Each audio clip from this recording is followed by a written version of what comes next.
শহীদ president Ziaur রহমানকে নিয়ে রাজনৈতিক বিতর্ক ও মূল্যায়নের শেষ নেই।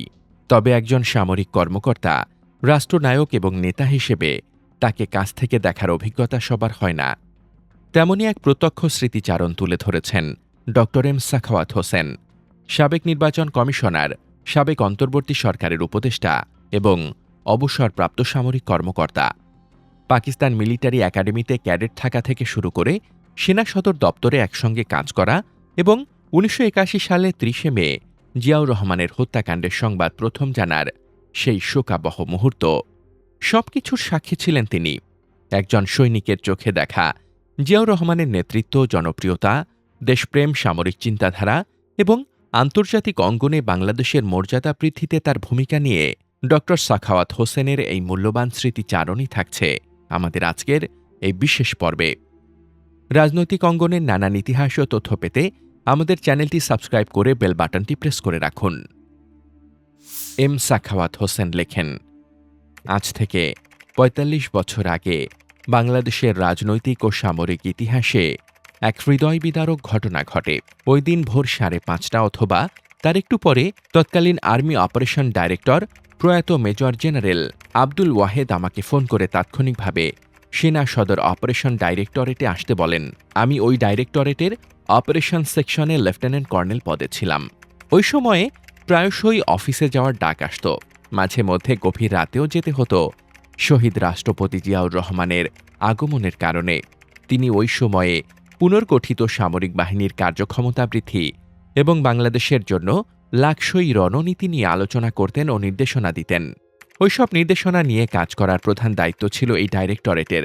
করিডোরে দেখা হলে স্মিত হেসে বলতেন, কেমন আছেন? বিনয়ের সঙ্গে উত্তর দিতাম, স্যার, আপনার দোয়া। তিনি সবার জন্য একটা স্মিত হাসি দিয়ে ব্রিফিং রুমে চলে যেতেন। এই স্বল্পভাষী মানুষটির সঙ্গে আমাদের বাঙালি ক্যাডেটদের পরিচয় হয় ১৯৬৬ সালের প্রথম দিকে পাকিস্তান মিলিটারি একাডেমি কাকুলের দ্বিতীয় কোম্পানিতে। ওই সময় দুজন বাঙালি প্লাটুন কমান্ডার ছিলেন ভিন্ন প্লাটুনে, একজন তৎকালীন ক্যাপ্টেন জিয়াউর রহমান এবং অন্যজন প্রয়াত ক্যাপ্টেন আব্দুল মান্নাফ। জিয়াউর রহমানের নাম ১৯৬৫ সালে ভারত পাকিস্তান যুদ্ধের সময় থেকেই শুনেছি। ওই সময়ে জিয়াউর রহমান প্রথম ইস্টবেঙ্গল ইউনিটে লাহোর ফ্রন্টে যুদ্ধরত ছিলেন। ওই ইউনিটের বীরত্বগাথা আজও পাকিস্তানের সামরিক ইতিহাসে উজ্জ্বল অক্ষরে লেখা রয়েছে। ওই যুদ্ধে ভারতীয় বাহিনীর হাত থেকে লাহোর শহরকে বাঁচিয়েছিল এই বাঙালি পল্টন।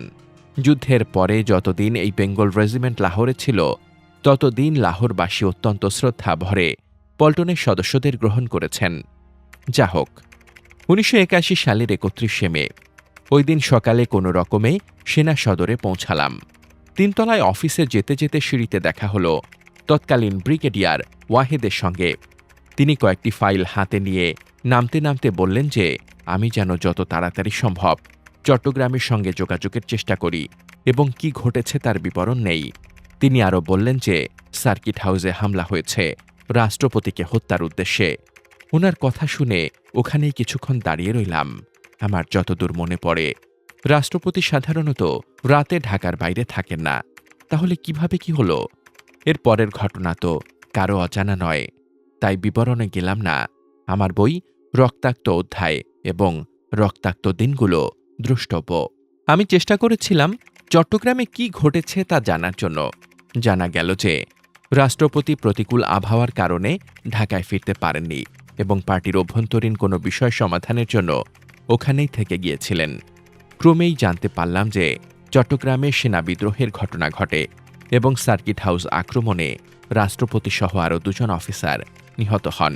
পরে জানা যায় যে বিদ্রোহের সৈনিকেরা নন, চট্টগ্রাম ডিভিশনের অফিসাররা জড়িত ছিলেন, যাদের প্রায় সবাই ছিলেন জিয়াউর রহমানের পরিচিত।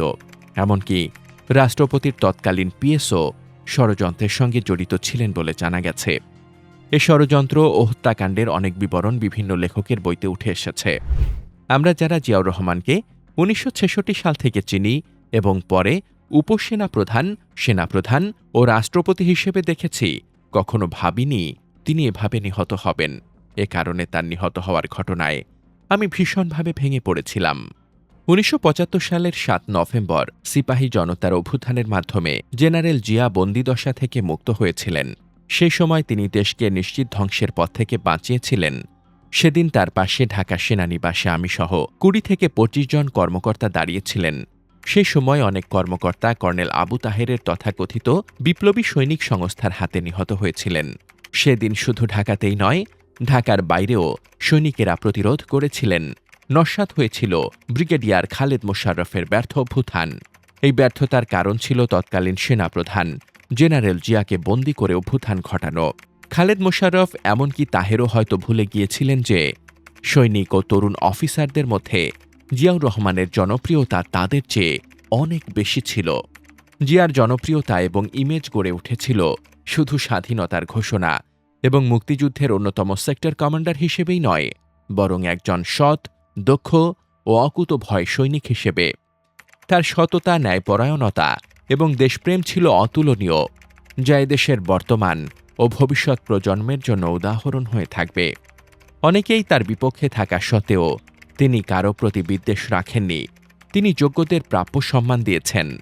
জিয়াউর রহমানের হত্যাকাণ্ডের পরেও চট্টগ্রাম বিদ্রোহ এবং বিদ্রোহীদের পরাস্ত হওয়ার অন্যতম কারণ ছিল সৈনিকদের অসহযোগিতা। চট্টগ্রামের সাধারণ সৈনিকরা এমন একজন জনপ্রিয় রাষ্ট্রপতির হত্যাকাণ্ডকে গ্রহণ করতে পারেননি। চট্টগ্রামের অভ্যুত্থান এবং জিয়ার হত্যাকাণ্ডের পর সাধারণ সৈনিকদের কাছ থেকে অভ্যুত্থানকারীরা কোনো সহযোগিতা পাননি। জিয়ার হত্যাকাণ্ডের ১ মাস পর জুলাই মাসে আমি যুক্তরাষ্ট্রের কমান্ড অ্যান্ড স্টাফ কলেজে যোগ দেই। সেখানে ৯০টি দেশের ১২০ জনের বেশি বিদেশি শিক্ষার্থী ছিলেন, যার মধ্যে আফ্রো এশীয় দেশের কর্মকর্তাই বেশি ছিলেন। মধ্যপ্রাচ্যের প্রায় প্রতিটি দেশের কর্মকর্তা আমার কাছে একই প্রশ্ন করেছিলেন, কারা এবং কেন মুসলিম বিশ্বের এমন একজন বরেণ্য নেতাকে হত্যা করল?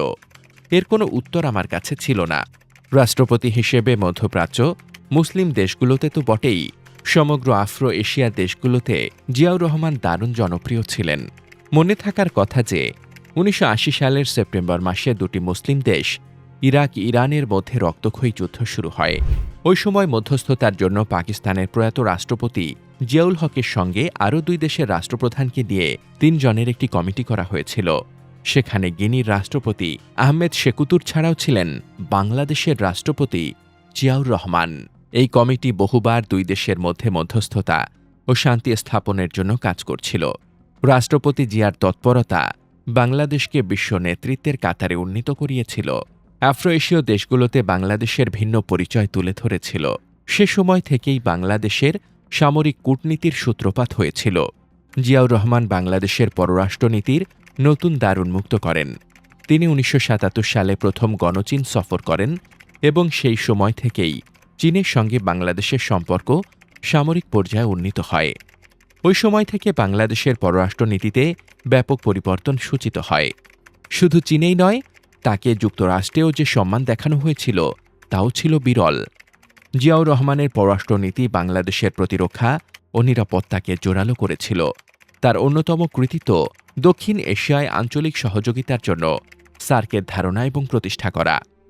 বাংলাদেশের প্রতিরক্ষা নীতি নিয়ে জিয়াউর রহমানের চিন্তাভাবনা ছিল সুদূরপ্রসারী। মনে পড়ে ১৯৭৫-৭৬ ডিসেম্বর জানুয়ারি সামরিক মহড়ার সময় জিয়া গ্রামগঞ্জে নিরাপত্তার জন্য গ্রাম প্রতিরক্ষা বাহিনী বা ভিডিপি গঠন করেন। এটি ছিল শহীদ জিয়ার সুদূরপ্রসারী চিন্তাধারা। পরিশেষে বলতে হয়, শহীদ রাষ্ট্রপতি জিয়াউর রহমান আমাদের প্রজন্মের অনেকের অনুপ্রেরণা হয়ে আছেন। ওই প্রজন্মের সামরিক অফিসার এবং পরবর্তী সময়ের মুক্তিযুদ্ধে যারা তার সান্নিধ্য পেয়েছেন, তাদের প্রায় সবার কাছেই জেনারেল জিয়া, রাষ্ট্রপতি জিয়া এক অনুপ্রেরণা ও আদর্শবাদী নেতা হিসেবে চিরজীবী হয়ে থাকবেন।